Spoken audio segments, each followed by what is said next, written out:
The world of paranormal investigations can be thrilling, filled with the search for answers beyond the grave. But when done irresponsibly, these investigations can do more harm than good. In the pursuit for ghostly encounters and fame, some paranormal investigators are crossing ethical lines, causing irreparable harm to families, victims, and even law enforcement. From high-profile figures like Ed and Lorraine Warren to modern-day influencers like Omar, the field of paranormal investigation has had its fair share of controversial moments. But what happens when these investigators not only disrespect the dead, but also interfere with ongoing police cases, spreading wild accusations and creating a media circus in place of real justice? This video will explore the consequences of these actions, the ethical responsibilities of paranormal investigators, and the damage done when they cross the line.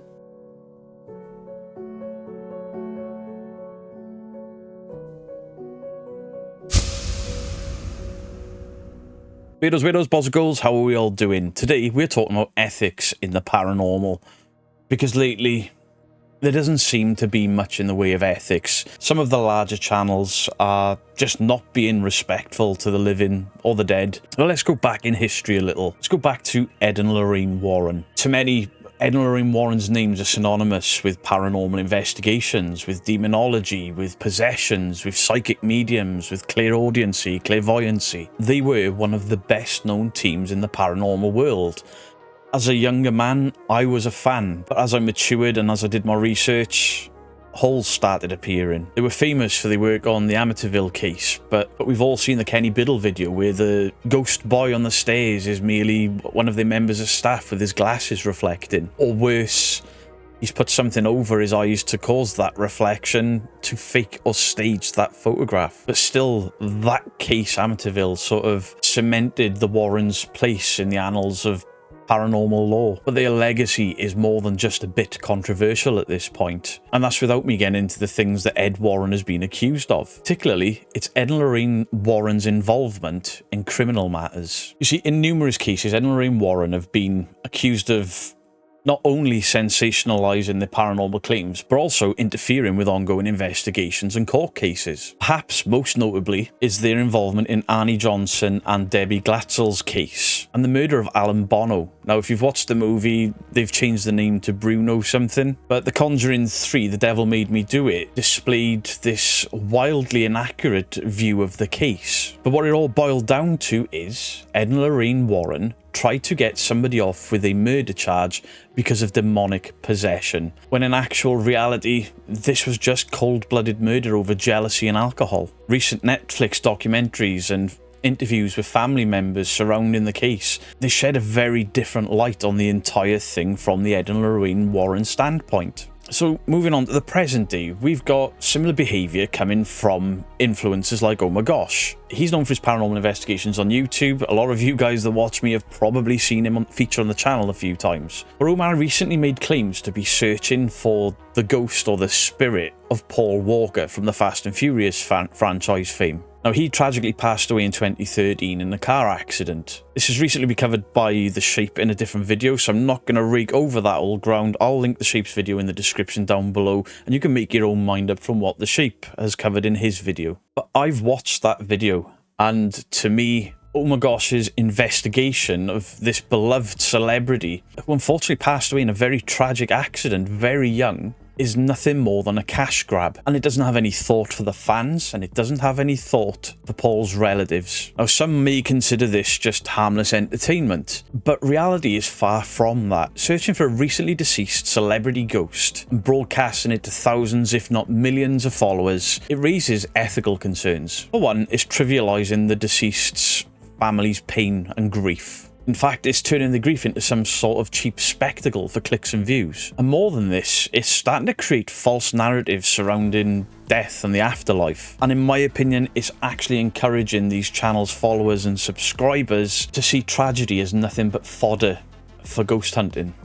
Just before the Omar incident, we got Ghost Club Paranormal, team consisting of a psychic medium and a ghost hunter, who are claiming right now to be involved in solving murders, and they've even alleged involvement from the FBI. And these teams' wild accusations have actually blown these videos up to a massive proportion, I'm yet to sit through all of them. I've discussed with some other debunkers, and there is another debunker going to be covering this in far more detail. But why are these two trying to solve a real-life murder? What I imagine is going to be missing from this 3-part video that they've brought out, that they may milk into 4 or 5 parts, is the devastating reality that their claims are not going to be backed up by any real evidence. And by them making these bold, unsupported claims, they're not only spreading misinformation, but they're undermining the work of law enforcement. And let's not sell it short. Law enforcement are already understaffed. They're already burdened with investigating these complex, really sensitive cases, only to be upstaged by spirit boxes and psychic mediums. But worse than that, this kind of behaviour can also cause confusion for the families. And those families are already struggling to find closure and justice. And it doesn't matter how long ago the case was. But it's not just the US ghost hunters that are doing these sort of things. It happens here in the UK. A couple of years ago, a very troubling example came from a channel called Exploring with Danny. Thankfully, his channel has died because a lot of information about his very, very violent and disgusting past came out. Exploring with Danny was arrested for interfering with the investigation of missing woman Nicola Bulley in the UK. Danny, who was known for paranormal investigations and wildly flip-flopping between what his content was, often coming across as quite unhinged and dangerous, entered a crime scene and then was posting videos without permission, doing things like a spirit box on the side of the river where she was last seen. He claimed to have had evidence of her ghostly presence before we knew whether she'd passed or not, saying things like he heard the word murder through spirit boxes. Now, if you've never used a spirit box, they scan radio frequencies really fast. Well, while Nicola Bulley was missing, guess what word was said quite often on the radio? Was it a murder? Is it something else? It was a mysterious event at the time. So of course the word murder kept coming up, and words like water kept coming up, and Danny would have known this and played to it. But Danny went even further than that. He started trespassing into local people's properties, getting into arguments with these people, threatening these people, throwing about accusations and wild claims about people's involvement in Nicola Bulley's murders. Only Nicola Bulley was never ever murdered. Nicola Bulley was a tragic accident linked to mental health. This kind of behaviour disrupts the investigations. It pulls the police focus away. It distracts them by these stupid stunts by stupid people. The police need to focus on facts and evidence, not some guy with his forearm muscles are bigger than his brains. By these investigators inserting themselves into these real-life investigations, live investigations, people like Danny are not only risking damaging the integrity of the investigation, they're also disrespecting the wishes of police and law enforcement. And even worse still, the disrespect in the families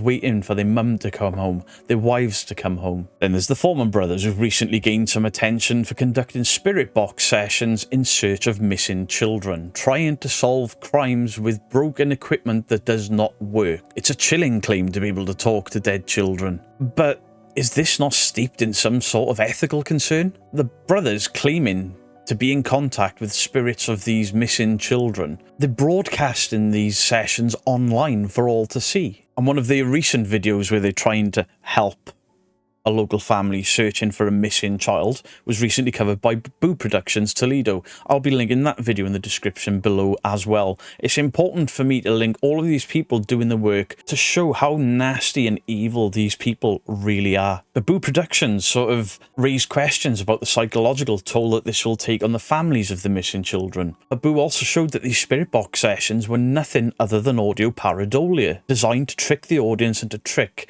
those poor family members. And that's without getting into all of the other sort of ethical problems that the Foreman brothers create, you know, as covered by myself, the Side-Eye Guy, Mythos, The Sheep. If you know, you know, and most of you do. And finally, we'll bring up Mackie and Amanda. I will never ever feature Mackie and Amanda on my channel ever again. I did it one time, and it was like slicing very shallow with a razor blade and then pouring vinegar into it for kicks and thrills. It was painful. But they featured on the Side-Eye Guy channel last year, where they were making claims of a murder at a Disneyland hotel. And the Side-Eye Guy covered this sensational story because they were linking some bullshit paranormal activity to a murder at this hotel. They've turned a tragic event into yet another just ghostly tale where they're giggling for their audience. Only it didn't take the side-eye guy long to realise that this hotel wasn't even in Disneyland.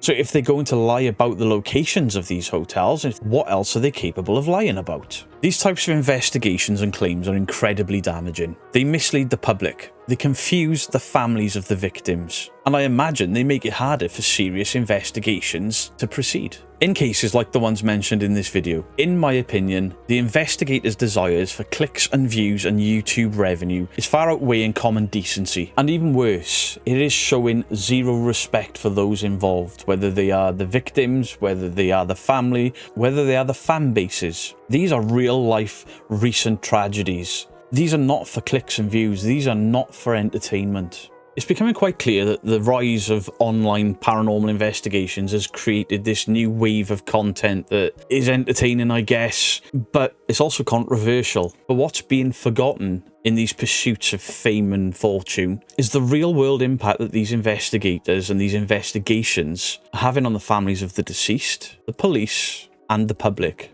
The ethical responsibilities of paranormal investigators cannot be overstated. Whilst I understand the need or the want to communicate with the beyond, it's quite natural, but it's crucial to remember the feelings of those still mourning, those still grieving, or those still under investigation. The wild accusations, the false claims, and this unauthorized interference can do unimaginable damage to the families already dealing with unimaginable grief. We need more ethical paranormal investigators. We need people who are committed to seeking the truth, but seek the truth while respecting the living and while respecting the dead. And investigators need to start asking themselves, are my actions helping or are my actions hindering? There's a fine line between investigating and exploitation, and crossing over that line can cause some serious harm. If you are a paranormal investigator or you're part of a paranormal investigation team, ask yourself what's more important, finding views or respecting those that have passed and their families. And for me, this new craze of people trying to solve the unsolved with rubbish investigation techniques, the need for compassion and ethics in the paranormal field has now become quite urgent. Thank you for watching, and if you agree that the field of paranormal investigations needs to be more ethical, please consider sharing out this video. Again, something I don't ask people to do very often, but I actually get quite sick at some of the things that I'm seeing for clicks and views. I think it's time to start putting some respect back into the search for the unknown. Much love to you all. Beardo out.